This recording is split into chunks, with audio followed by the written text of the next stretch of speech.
নমস্কার বন্ধুরা, সবাই কেমন আছেন? আশা করি খুব ভালো আছেন। আপনাদের আশীর্বাদে আমিও খুব ভালো আছি। কাকুলি ব্লকে আপনাদের স্বাগত জানিয়ে আমার জন্মাষ্টমীর ব্লগটি শুরু করে দিলাম। জন্মাষ্টমীর বাজার করতে হবে, একটু কেনাকাটি আছে। চলে এসেছি স্মার্ট বাজারে। স্মার্ট বাজারে এসেছি জানেন কি, একটা কড়াই কেনার জন্য, কিন্তু কড়াই ঠিক পছন্দ হলো না। আমি শুধু আমার কড়াইটাই লাগবে। অফারেই আছে, দাম কিছু কমও আছে, কিন্তু আমার শুধু কড়াইটাই লাগবে। ফ্রাই প্যান, তাওয়া প্যান এগুলো সব আমার আছে। পছন্দ হলো না, কিছু অল্প কেনাকাটা করে এখানে দেখুন কি সুন্দর ফুলগুলো লাগিয়েছে, মানে বিক্রি হচ্ছে ভালোই। ফলও কিনতে হবে। বেরিয়ে পড়ি স্মার্ট বাজার থেকে, বেরিয়ে কিছু ফল কেনাকাটি করে এখন মিছিলের মুখে পড়েছি। মিছিলটা বেরিয়ে গেলেই আমরা আবার বাড়ির দিকে রওনা দেব। একটু দাঁড়িয়ে রয়েছি, দেখছি সত্যি খুবই খারাপ লাগছে। মানে এত আন্দোলন হচ্ছে, তারপরেও কিন্তু কিচ্ছু সুরাহাও হচ্ছে না। পথে শুধু লোক আর লোক। কবে যে এই সুরাহা হবে, কবে যে এই জাস্টিস পাওয়া যাবে, কোথায় গিয়ে দাঁড়াবে এই জিনিসটা, কেউ বলতে পারছি না এখনও। চলে এসেছি বাড়িতে, ফল নিয়ে এসেছি, ঠাকুরের বাসনও মাজা হয়ে গেছে।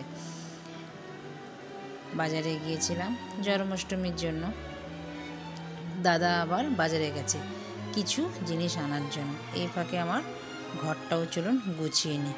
বেড কাভার, নতুন বেড কাভার পেতেছি মেয়ের ঘরটার মধ্যে। বেড কাভারটা কীরকম হয়েছে বন্ধুরা বলবেন তো।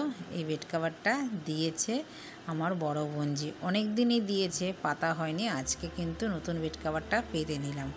ওর মেশোকে যেহেতু দিয়েছে, ভাইফোঁটার সময় ওর মেয়ে ফোঁটা দেবে বলেছিল দাদাকে, তো আমাদের তো ফোঁটা নেই, তার জন্য ফোঁটা দিইনি। তো বেড কাভারটা ও কিন্তু সেইভাবেই এনেছিল। তো বেড কাভার পেতে দিয়েছি আজকে অনেক দিন পর। কেমন হয়েছে আমাকে কিন্তু জানাবেন বেড কাভারটা, আমার তো খুব ভালো লেগেছে। তো ঘরের কাজ সেরে অল্প কিছু ও মেয়ের বাবার জন্য রান্না করে চলে এসেছি এবার চান করে ঠাকুর ঘরে।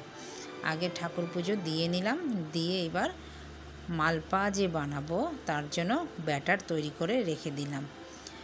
চিনি, ময়দা, সুজি দিয়ে মালপা করব, সাদা মালপা। আর এটা গোলা গুলছি হচ্ছে তালের মালপা করব বলে গোলা গুললাম। এটা তালের বড়া করব। তালের বড়ার জন্য একই জিনিস সব কিছু লাগে, তাল, চিনি, ময়দা আর একটুখানি সুজি দিয়ে তালের জন্য ব্যাটার একটা তৈরি করে রেখে দিলাম। এবার কলার বড়া করব, তার জন্য কলাটাকে ছুলে কেটে ওই রকমই সেম চিনি ময়দা দিয়ে একটু মৌরি দিয়ে গুলে রেখে দিলাম। এইবার বানাচ্ছি তালের মালপোয়া বানাবো, তার জন্য গোলাটা করে রেখে দিই। গোলা করা থাকলে খুব সুবিধাও হয়, আর গোলাটা করে রাখলে সুবিধার থেকে বেশি হয়, গোলা কিন্তু 2 থেকে 3 ঘন্টা থাকলে খামি হলে মালপা কিন্তু বেশ ভালো হয়। তো আমার মালপা সব কিছু ব্যাটার তৈরি করে আমি রেখে দিলাম। এবার চলে এসেছি ঠাকুর ঘরে। মেয়েকে বললাম তুই আয়, মেয়ে এখন সুন্দর করে সাজাবে, সাথে আমিও একটু হেল্প করে দিচ্ছি, ঠাকুরকে সাজাবে। বেলুন লাগিয়েছে বার্থডে জন্য গোপালের। তো হয়ে গেছে ঠাকুর ঘরও আমার গোছানো। এবার আমি মালপাটা বানিয়ে নিচ্ছি। সাদা মালপা, তালের মালপোয়া, তালের বড়া, কলার বড়া। আজকে বেশি কিছু বানাবো না। রাখি পূর্ণিমার দিন তো দেখেছেন বন্ধুরা, আমি তো অনেক রকমের তালের বড়া করেছিলাম, পুলি পিঠা করেছিলাম, সেগুলো তো দিয়েছি। আমি ভেবেছিলাম তালের আজকে কিছু দেব না, কিন্তু আমার গোপাল আমাকে ছাড়েনি, বলেছে তালের বড়া খাবে।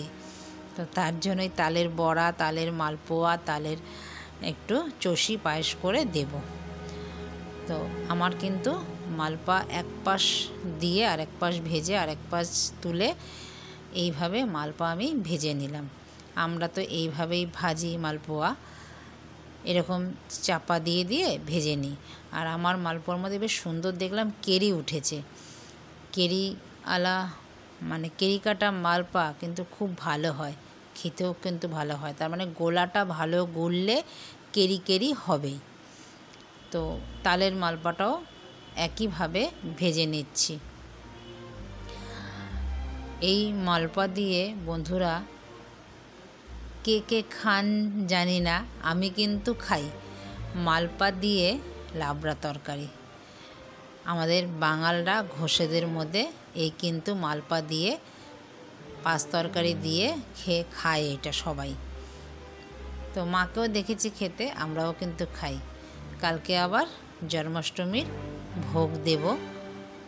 আজকে শুধু এই মালপা, বড়া, ফুল ফল এইসব দিয়েই কিন্তু ভোগ দেব। এখন প্রায় বেজে গেছে 5:30। সকাল থেকে তো ঠাকুর ঘরেই ছিলাম, ঠাকুরের কাজই করেছি। 5:30 বাজে। তো আমার মালপা কিন্তু 2 রকমের মালপা হয়ে গেল।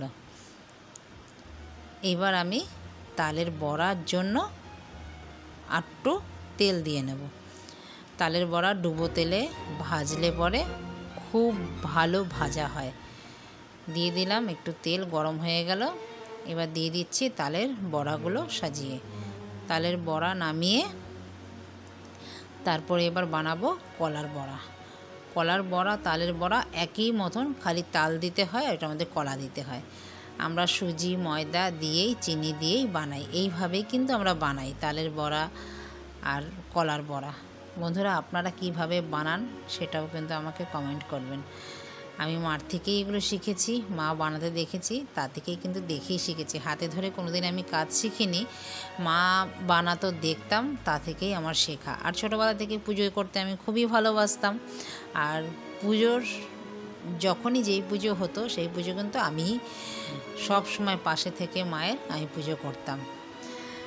তো এখন বানিয়ে নিচ্ছি একটা খামি। চালের গুঁড়ো দিয়ে, তাল দিয়ে খামি বানিয়ে নিলাম। যেরকম আমরা পুলি পিঠা করি না, খামি তৈরি করি, সেরকম একটা খামি তৈরি করে নিলাম তাল দিয়ে, তাল আর চাল দিয়ে। এবার করব চষির পায়েস। তো শোকাতে হয়, জানেন যারা চষির পায়েস খান। তো চষির পায়েসের মতনই আমি এটা বানাবো। তো সঙ্গে সঙ্গে বানাবো তাল দিয়ে, যেহেতু এটা তো হাতে গড়িয়ে বানিয়ে নিলাম। আমার হয়ে গেল পায়েস। এবার সব রেডি করে রেখে দিলাম, হয়ে গেছে। এবার গোপালকে অভিষেক করাবো। প্রায় এখন 7:30 বেজে গেছে। চলুন গোপালকে, সোনাকে সুন্দর করে অভিষেক করিয়ে তারপরে তো পুজোয় বসতে হবে। ঘি, চন্দন, মধু, অগুরু, ফুল, তুলসী পাতা, ডাবের জল, গঙ্গার জল, তারপরে দুধ সব দিয়ে গোপালকে সুন্দর করে আমি অভিষেক করিয়ে নিচ্ছি। হলুদ, যতটুকু আমার সাধ্যের মধ্যে আছে ততটুক দিয়েই আমি আমার গোবিন্দকে আজকে অভিষেক করাচ্ছি। অনেকে অনেক রকম দিয়ে করে, কিন্তু আমি যতটুকু আমি পারলাম ততটুকুই আমি গোবিন্দর সেবা দিতে পারলাম। তো দিয়ে দিলাম। গোবিন্দ কিন্তু খুব সুন্দর হাসছে, দেখুন। প্রথমত দিলাম গঙ্গার জল, তারপরে দেব এবার দুধ। চালন আমার কাছে নেই, চালন দিয়েই গোবিন্দকে স্নান করাতে হয়, অভিষেক করাতে হয়। তো আমি ঝুড়ি দিয়েই করছি বন্ধুরা। দেখুন গোবিন্দ কী সুন্দর হাসছে দুধ দেওয়ার পরে।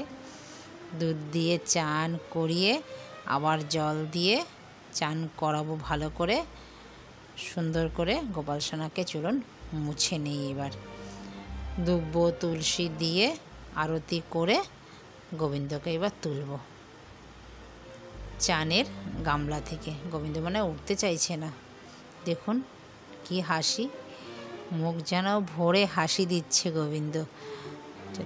ডাবের জল দিয়ে দিলাম। এবার দেব জল, পরিষ্কার করে নেব গোবিন্দকে। আমি তো এইভাবেই করি,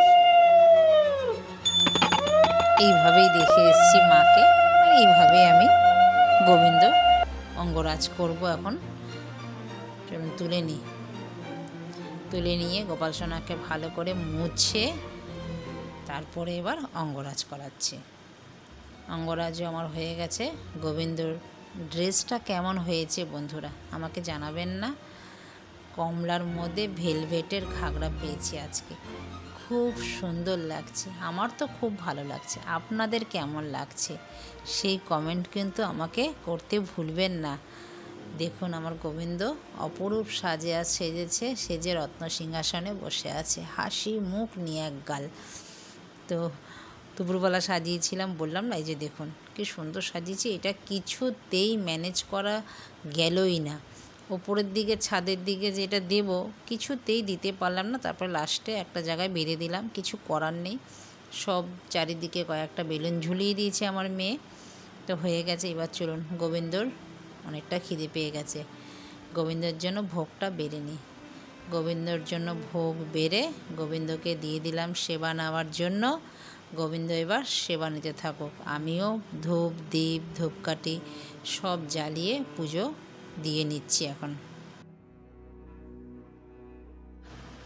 পুজো করে তারপরে এবার বই পড়ব, অষ্টশত নাম পড়ব, 108টা নাম গোপালের যে দিয়েছে সবাই সেটা পড়ব। রাধা গোবিন্দর মিলন পড়ব, পড়ে তারপরে আরতি করব গোবিন্দকে। তো বন্ধুরা আমি এখন বই পড়তে থাকি, তারপরেই কিন্তু আরতি করব। আপনারা পুরো ভিডিওটা দেখতে থাকুন, ভক্তি সহকারে আরতি করতে থাকি।